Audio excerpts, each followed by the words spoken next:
안녕하세요, 태거 채널입니다. 오랜만에 저에게 찐 감동을 주는 모델이 나와 리뷰를 진행하려고 합니다. 이미 무수한 검증을 통해 기능은 말할 것도 없었지만 이번에는 이상하게 유독 눈길을 사로잡는 녀석이 있었습니다. 하물며 이 모델은 오리지널 시그니처의 첫 번째도 아닌 두 번째 버전의 퍼스트 컬러 모델입니다. 국내에는 오전 10시 출시 당시 사이즈가 모두 살아있었지만 엘리우드 킵초게가 인스타그램 업로드를 하면서 모두 솔드아웃이 된 나이키 에어줌 알파플라이 넥스트 퍼센트 2 프로토 모델입니다. 물론 저도 나올 줄은 몰랐지만 매일 오전 10시에 확인하는 입장이므로 편안하게 구매를 했습니다. 갑자기 버전 1도 아닌 왜 버전 2를 리뷰하는 이유는 개인적으로 업그레이드된 디자인과 컬러의 간지에 순전히 꽂혀서 구매를 하게 되었습니다. 그러나 물론 이것은 최고의 기능성을 가진 엘리트 러닝화입니다. 디자인과 기능성에 실제 러닝화로서 뿐만 아니라 평소 생활에서도 신기 괜찮은 모델인지 한번 리뷰해 보도록 하겠습니다.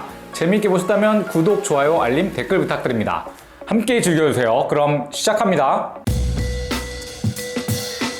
역대 최고의 마라토너이자 세계 기록 보유자인 엘리우드 킵초게는 2022년 3월 6일에 열린 도쿄 마라톤에서 2시간 2분 40초로 우승했습니다. 이로써 버스턴과 뉴욕 마라톤을 제외하고 세계 6대 메이저 중 4개 마라톤 대회를 석권하기도 했습니다. 저에게는 카니에나 스컷이 무엇을 신었는지도 중요하지만 러너로서 엘리우드 킵초게가 무엇을 신고 뛰었는지도 단연 관심사 중 하나입니다. 역시 엘리우드 킵초게와 나이키는 에어줌 알파플라이 넥스트 퍼센트의 두 번째 버전을 메이저 대회에서 첫 번째로 세상에 공개하게 되었습니다. 외형은 버전 1에 비해 크게 바뀐 게 없어 보였다고 느꼈지만 마치 케냐 흙바닥에서 연습한 것 같은 날것의 느낌은 스니커즈와 러닝을 사랑하는 사람의 마음을 빼앗았습니다. 킵초게만을 위한 프로토타입으로 끝날 줄 알았지만 역시 나이키는 저 같은 사람의 마음을 읽어버렸습니다. 에어줌 알파플라이 넥스트 퍼센트 버전 1이 나왔을 때 개인 차이에 따라 잘 맞지 않는 경우 주맥스 베이퍼플라이 넥스트 퍼센트로 나뉘는 경우가 많았습니다. 둘 다 가격과 성능 차이가 확실히 눈에 보이지만 개인별 적합도에 따른 다른 퍼포먼스를 보여줄 수도 있어 기록에 있어 다른 결과를 낳을 수도 있습니다. 그러나 모두가 인정하는 나이키 최상위 엘리트 러닝화임에는 틀림이 없습니다. 저는 기록이 빠른 러너는 아니지만 꾸준히 러닝을 하고 있는 러너라고 자부합니다. 기록 욕심은 크지 않고 시티런과 펀런을 좋아하는 편이라 대중적인 줌플라이 시리즈를 가장 많이 신고 있습니다. 이번 에어줌 알파플라이 넥스트 퍼센트 2 프로토는 그야말로 순전히 이뻐서 구매를 한 것이 큽니다. 제가 엘리우드 킵초게가 될 수는 없지만 싱글렛과 쇼츠 그리고 러닝화로 자세에 좋은 러너로 보여줄 수 있다는 욕망에 사로잡히고 말았습니다.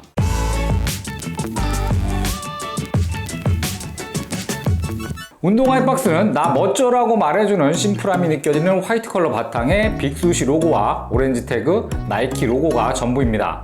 제품 라벨에는 에어줌 알파플라이 넥스트 퍼센트 2 프로토, 화이트, 블랙, 토탈 오렌지로 표시되어 있습니다. 박스 안쪽에는 나이키의 공동 설립자 빌 바우먼의 말인 신발은 3가지가 있어야 합니다. 가볍고 편안해야 하며 멀리 나가야 합니다 라고 써져 있습니다. 안에는 첫 번째로 드로스트링 백이라고 불리는 전용 신발 주머니가 있어 특별함을 더했습니다.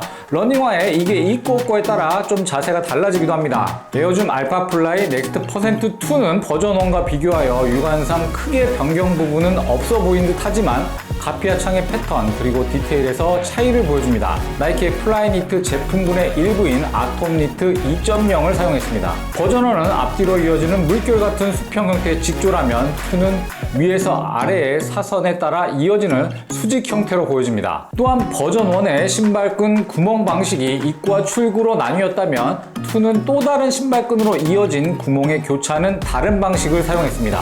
무엇보다 플라이니트 원사가 강력하다고 느낀 것은 버전 1보다 신발 입구 부분이 좁아져 발을 넣기가 상당히 어렵지만 반대로 생각하면 신축성과 내구성이 좋다고 생각이 들었습니다. 발이 들어가면서 러닝을 하는 착화감에는 전혀 지장이 없습니다. 그러나 신발 주걱이 간혹 부러질 수도 있으니 되도록 펄프의 루프와 뒤꿈치 루프를 양쪽에서 잘 잡아당겨서 신어야 합니다.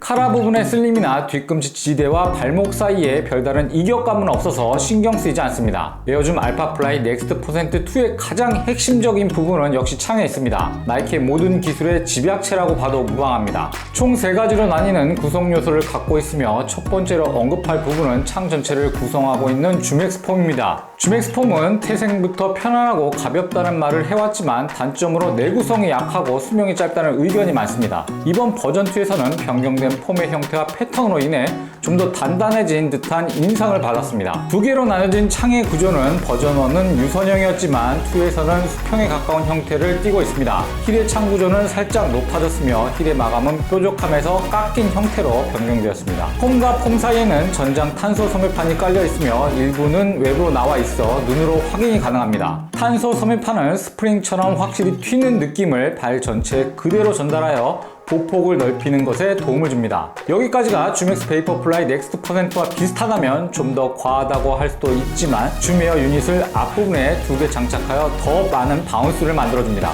버전1이 주메어와 밑창이 바로 연결되었다면 버전2는 약간의 폼 아래 밑창을 넣어 여유있게 주메어를 받쳐줍니다. 밑창의 경우 기존이 앞부분과 뒷부분 각각 곡선의 유선형 구조였다면 2는 사각 패턴을 사용해 유연함에서 강함으로 이어지는 접지력이 느껴졌습니다. 엘리우드 킵초게가 도쿄 마라톤에서 신고 추천한 만큼 이 모델은 세계 육상 연맹의 승인을 받은 모델입니다. 215 사이즈를 기준으로 247g의 가벼움이 느껴지는 무게입니다. 안녕하세요. 저는 지금 현재 와우산 30과 아주굿이라는 러닝 크루에서 러닝을 담당해서 하고 있는 정의준이라고 합니다. 나오자마자 바로 구매를 해서 거의 초창기부터 신고 있었고요. 좋은 점을 먼저 말씀을 드리자면은 사실 진짜 너무 운동화의 성능 자체가 너무 뛰어나기 때문에 저의 원래 기록보다 조금 더 높은 기록, 좋은 기록을 기대해 볼 수 있다는 점이 일반적으로 훈련할 때도 기능이 좋다는 점을 확실하게 제가 느낄 수 있었고요. 그리고 이제 통통 튀는 쿠션감과 그리고 이렇게 속도감을 즐길 수 있는 그 러닝화라고 저는 생각이 듭니다. 줌스트릭이라는 단거리용 레이싱화를 신었었고 줌플라이 1이라는 모델을 좀 신고서 달리기를 좀 많이 했었는데 조금 더 상급 레벨로 올라오면서 이전에 신었던 모델들보다 10K 한 35분 초반에서 34분 후반 이렇게 왔다 갔다 하는 정도의 기록을 갖고 있었는데 훨씬 더 좋은 성적을 가져갈 수 있었습니다. 단점이라고 하면은 쿠션도 굉장히 높고 푹신하다 보니까 제 몸 자체를 단련이 안 돼 있다 보면은 부상을 쉽게 가져올 수 있는 모델인 것 같아요. 왜냐면 발목도 굉장히 불안정하고 뛸 때마다 밀어주는 효과를 내다 보니까 준비되지 않은 상태에서 등 떠밀려가는 느낌이라고 해야 될까요? 부상 위험도가 좀 높다라고 저는 생각이 듭니다. 데일리 조깅화라고 할 수는 없을 것 같고요. 트랙에서 하는 훈련이나 아니면 정말로 대회 나가기 전에 내가 이 신발을 경험을 좀 해보고 이 신발을 신었을 때 어떤 퍼포먼스를 낼 수 있는지에 대해서 한 번씩 체크를 해보실 때 그때마다 달릴 수 있지 않을까. 왜냐면 이게 확실히 내구성이 그렇게 높은 편은 아닌 것 같아요. 네, 사실 있습니다. 근데 아무래도 금액적인 부분이 다른 러닝화에 비해 많이 높게 측정되어 있는 편이 없지 않아 있는 것 같아서 고민은 되는데 이제 마라톤도 많이 열리다 보니까 큰 비용을 투자를 하고 대회에서 좀 좋은 성적을 거두기 위해 가치가 있지 않을까 생각이 들더라고요. 다양한 컬러가 나오니까 할인해서 사셔도 될 것 같습니다. 네, 알겠습니다. 감사합니다. 좋은 정보 감사합니다. 오늘 말씀 감사합니다. 인사해주세요. 네, 감사합니다. 안녕하세요. 저는 와우산 30 크루에 소속되어 있는 김아람이라고 합니다. 러닝 한 지는 한 10년 정도 됐고요. 총 월 100에서 150km 정도 뛰고 올해 1800km 뛰는 게 지금 목표입니다. 베이퍼 플라이를 신었을 적에는 일단 처음 접했을 때 상당히 가벼워서 깜짝 놀랐었고요. 뛸 때 제가 이제 주로 미드풋으로 러닝을 하는데 반발력이라는 걸 제대로 체감할 수 있는 그런 운동화였습니다. 제가 발볼이 조금 좁은데도 불구하고 발을 타이트하게 감싸주는 느낌을 많이 받았고요. 스프링을 단 신발을 신고 뛰는 느낌이랄까? 미드풋으로 뛰고 있어도 어느 정도 잘은 맞는데 사실 이 신발의 성능을 따라갈 만큼의 호흡이나 근육이 받쳐주지 않아서 조금 아쉬운 면이 있어요. 알파플라이 2 사실 구입할까 말까 고민을 되게 많이 했었는데 베이퍼플라이와 알파플라이 두 개 다 신고 뛰어본 결과 제 발에 항상 물집이 잡혀서 잘 안 맞는 것 같아요. 올해 초에 산 아디제로 아디프로 2는 항상 뭔가 그 신발을 신고 장거리를 뛰어도 물집이 잡히지 않고 상당히 발등이나 발바닥이 편안한 감이 있어서 만약에 산다면 그 이후에 나올 아디다스 엘리트 러닝화를 구입할 생각은 있습니다. 사실 모든 러너들의 착지법이나 발 형태가 모두 다른 만큼 그거에 맞는 신발 역시 정답은 없죠. 아마 나이키에서 만든 그 엘리트 전용 신발은 말 그대로 엘리트 전용 신발, 착지법과 발 형태가 구사할 수 있다면 같은 신발을 신는 건 맞지만 그렇지 않다면 추천드리고 싶지는 않네요. 나는 못 뛰는데 잘 맞는 것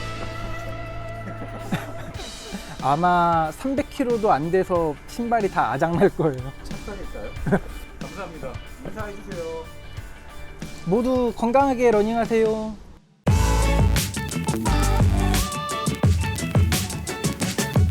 개인별 주법에 따라 차이가 있겠지만 앞에서 언급했던 베이퍼플라이 모델이 러닝 시에 뒤꿈치를 비교적 가볍게 들면서 뛸 수 있는 모델이라면 알파플라이 시리즈는 발바닥이 앞쪽 주며 유닛의 무게와 중맥스 창의 면적 무게로 인해 지면에 그대로 닿는 느낌에 가까울 수 있습니다. 반면 자연적으로 포어풋 주법이 만들어져 보폭도 넓어지고 속도가 빨라질 수밖에 없는 구조를 갖고 있습니다. 이러한 부분이 나이키 최상위 러닝화로서 에어줌 알파플라이 넥스트% 2 모델에 그대로 녹아져 있다고 할 수 있습니다. 저는 평소 줌플라이 시리즈를 가장 많이 사용하고 있습니다. 홈과 플레이트가 혼합된 형태의 쿠셔닝을 선호하는 편이라 알파플라이에 대한 기대감이 아주 컸습니다. 역시 나의 운동량 대비 자동으로 간다는 느낌을 가장 크게 받았습니다. 평지에서는 말할 것도 없는 최고의 반발력과 지면에 닿자마자 튕겨지는 반응성을 그대로 느낄 수 있었습니다. 특히 계단을 빠르게 오를 경우가 있었는데 마치 스프링처럼 힘을 덜 들이면서 올라갈 수도 있었습니다. 그러나 에너지 반환력이 큰 만큼 한편으로는 부상의 위험에 대한 우려가 당연히 있습니다. 최상의 엘리트 모델이자 엘리트 러너가 신는 모델임을 당연히 인지해야 합니다. 근력 운동에 대한 준비가 되어 있어야 최고의 성능을 낼 수 있고 부상으로부터 안전하게 자신의 최고의 기록을 갱신할 수 있습니다.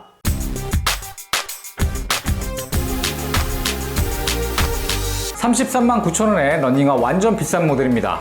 269,000원의 주맥스 베이퍼플라이 넥스트%가 이렇게 싸게 느껴질 줄은 몰랐습니다. 사실 알파플라이가 되었건 베이퍼플라이가 되었건 나이키 멤버데이나 아울렛을 추천해 드리는 게 맞습니다. 살짝만 기다리면 가격은 금방 떨어지긴 합니다. 다양한 컬러와 에디션도 나오고 한정판보다 훨씬 소모품에 가깝기 때문에 희소 가치는 많지 않습니다. 그러나 오랜만에 디자인과 컬러 면에서 매우 만족스러운 모델이기 때문에 저에게는 선물을 했습니다. 그래서 러닝화로만 신기에는 아까울 듯 하여 최상의 스타일링을 통해 평소 일상화로 도전해볼 생각입니다. 쿠셔닝이 워낙 크고 높기 때문에 청키한 스타일의 오버슈즈처럼 보일 수도 있습니다. 화이트를 바탕으로 워낙 깔끔한 컬러와 핏을 갖고 있기 때문에 심플한 룩과 댄디한 느낌과 매칭한다면 전혀 문제가 없어 보일 수도 있습니다. 일반적인 한정판 모델이나 트렌드한 모델보다는 자신만의 색깔을 좀 더 잘 표현할 수 있는 룩의 포인트가 되지 않을까 합니다. 사실 지금 유행하는 라이프 스타일의 대부분이 20에서 30년 전의 러닝화가 거의 대부분이라고 볼 수 있습니다.